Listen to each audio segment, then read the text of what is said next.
Assalamu alaikum and welcome back to Women's AM. Today we are discussing how to find solace in childlessness. Before the break we heard about how many people are dealing with this test, and we hope to examine some of the tools Islam provides us to cope with these difficulties. So Sister Ayan, we were talking a little bit before the break about some of the examples of the prophets, may Allah be pleased with them all from the past, and how they've given us examples of how to deal, of how to use patience as a tool. But what does Allah subhanahu wa ta'ala say specifically about childlessness? I have an ayah here from Surah Ash-Shura, verses 49 to 50, where Allah says, "To Allah belongs the dominion of the heavens and earth. He creates what He wills. He gives to whom He wills female children, and He gives to who He wills males. Or He makes them both males and females. He renders whom He wills barren. Indeed, He is knowing and competent." So I think it's one of those things, is accepting that things happen to the will of Allah, and also understanding that it may be that we haven't been given children because we don't know what fitna that they will bring, because children are a test as well. Yeah. So Allah may be saving us from certain trials by not giving us children, which might be something hard to accept because we all imagine having children is so wonderful. But we can't imagine the sort of things that might happen later on in the future, how these children would turn out, the sort of things that we would have to go through in having these children. So I think we need to understand that there's always a reason why Allah may hold back certain things that we perceive as blessings. Yeah, I think it's this thing, isn't it? We often talk about Allah's plan and having faith in that, but this is the ultimate test of that, isn't it? And we kind of have to really keep reminding ourselves of that. I think as well, something that's very important to note as well is that we shouldn't sometimes rationalise why Allah tests us in such a manner, because sometimes it's beyond our actual conception as to why things happen. They just do.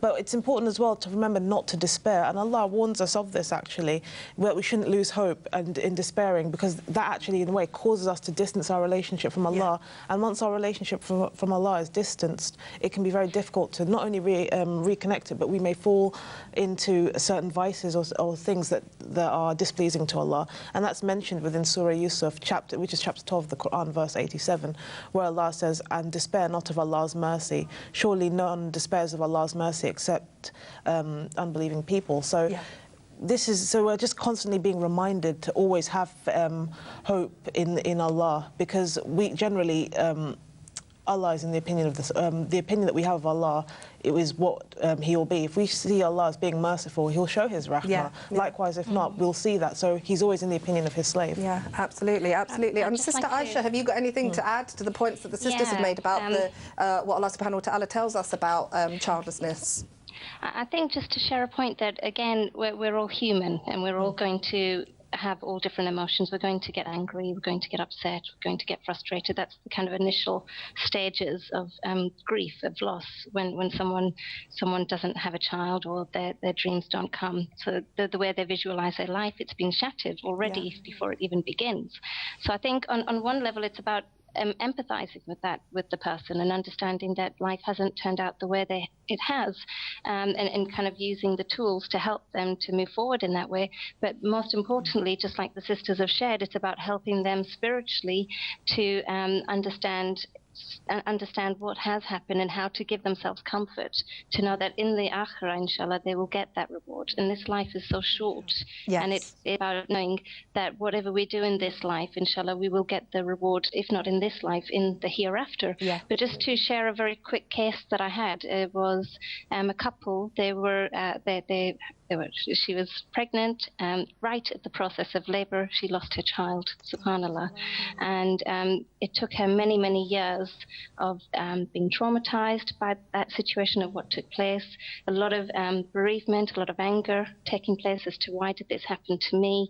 And after 3 years of therapy and a lot of support, subhanallah, she tried to have children again, and she was blessed with twins. So the concept of Allah took away one child and He blessed them with two, subhanallah. So Allah is the best of planners. Absolutely, absolutely. And what a lovely story there, and I think it's true what Sister Aisha has said. We don't know what is in the future. Life might not be as we planned it to be, but it certainly is as Allah subhanahu wa ta'ala planned it to be. So, we have to kind of keep having faith in that. We've actually got a tweet here from one of our viewers. We have been asking our viewers, do you think women are defined by having children, and if so, is this fair? Christelle has tweeted in saying, I think they are, and if you don't have children, people assume there's something wrong with you, physically, emotionally or mentally. And I think this is a good point, actually. We see this a lot, particularly in, you know, sort of certain cultures. And unfortunately, it does always seem to be the woman as well, that, you know, there must be something wrong with her. And we kind of get this stigma. And that's kind of another layer of things to deal with when you're already coping with such a difficult test, subhanAllah. But Sister Ayaan, you know, you're a mother, mashallah. Do you think, but you know, based on your experiences, then the ultimate happiness is to be found in motherhood? No, I mean, you can get happiness from being a mother, but you're not always going to be happy. I can tell you there are days where I just thought, oh gosh. But you know, we have tests in life. So the fact that I have a child doesn't mean that my life is fulfilled now. It just means that that is one aspect of my life. It's also another responsibility that I have towards fulfilling my duty as a Muslim. Because with children as well, there are many, many tests. They're an amana, they're a trust from Allah. You know, you're going to have to be constantly questioning yourself, am I doing the right thing? Am I raising them properly? Are they getting the concepts that they need to in order to be good Muslims that Allah would be pleased with? There are so many things that come with being a parent that sometimes, you know, you think back and you think, do you know, it might just be easier not having children, you know?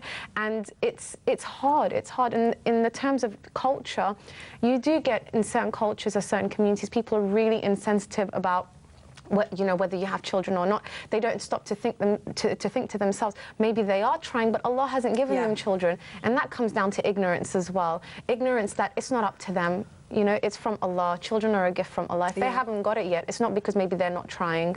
So it's sort of things that we have to be sensitive. Don't ask these sorts of questions. There's no need. There's no need to ask. It's actually, it can be quite a personal thing. You know, I waited quite a long time for my daughter, and I used to always dread that, you know, question of, you know, are you married? Yes. Have you got children? No. Oh, why not? And it, you know, it can be really uncomfortable and sometimes a little bit insensitive. So I think, and you know, I do it as well now to sisters. You know, if they're married, or have you got children? So I suppose it's just kind of reminding ourselves as well to be sensitive of this issue, inshallah. Can I just make another point very quickly? Just going back to the very initial question that we talked about, is about how common it is to have childlessness. Again, it's about reminding ourselves that society has evolved as well. So there's greater social acceptability now to not have children as well. So there is that sense of cultureness, but there's also that sense of people have changed as well, that they want to have other priorities in their life as well, such as work, such as having a different lifestyle. And a lot of people are doing that compared to maybe our previous generations, where the focus was very much just to have children and to be a housewife. So there's more different factors, but there's also a lot of pressures in terms of finance, in terms of getting a property and so on and so forth, that a lot of people focus on. So they don't actually have the opportunity to feel free to say, yes, I would like to have children. But again, it goes back down to a very worldly perspective as to how they're kind of perceiving the concept of having children as well. Yeah, absolutely true. I think, you know, Sister Aisha's raised a really good point there about sometimes, you know, it is kind of external factors that affect your decision. And I think, you know, as well as for us as Muslims, trusting in the will of Allah and you know, the rizq that comes with a baby, there is always at the back of your mind, you know, can I afford this? Can I manage work commitments and everything else with having a baby? So, you know, there is a lot to think about, subhanAllah. But, you know, for sisters out there, for families out there that can't have children, you know, what other options are there, Sister Nusrat?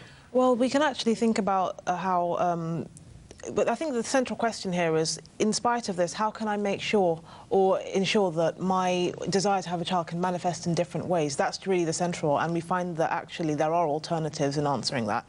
So there's, for example, being a teacher to children.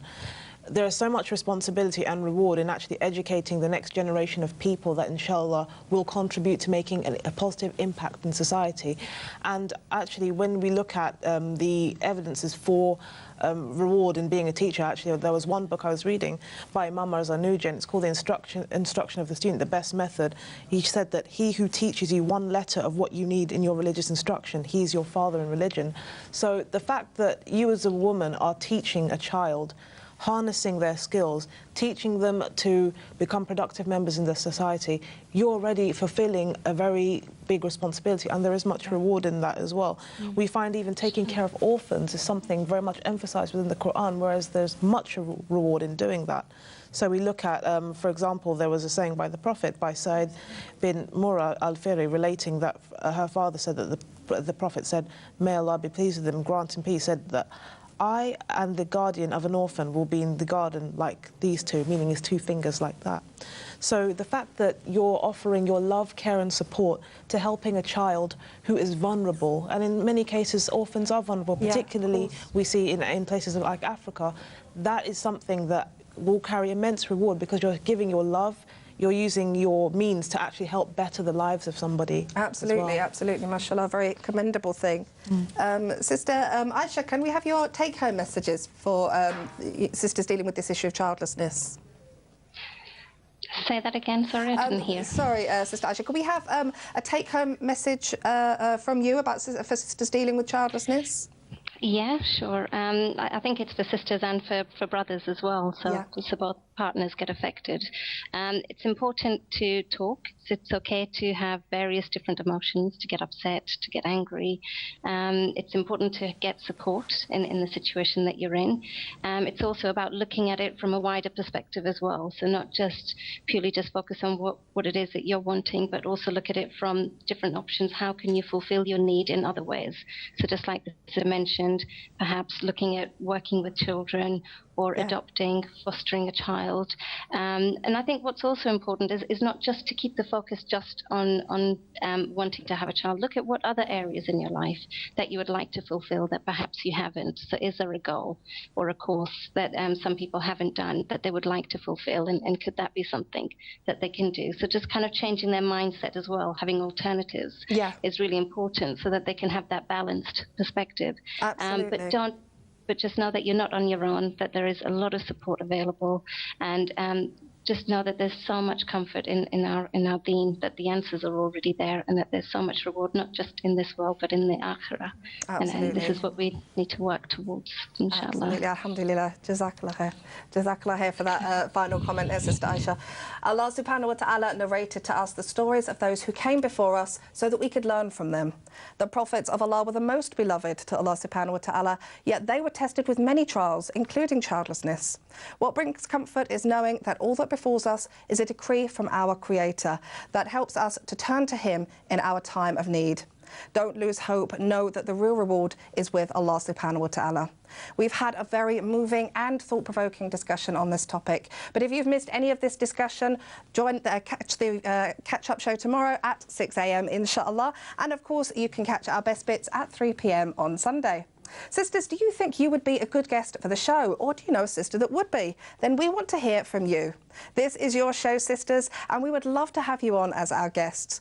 All you need to do is contact us on Women's AM at islamchannel.tv, send in the sister's name and email address, but please ask her before passing on her details. We are waiting to hear from you. Right now we're off to another break, but we will return in a few short minutes when we'll be discussing some of the basest rights of a Muslim. Does it really matter if we don't return a salam? Stay tuned to find out. Assalamu alaikum.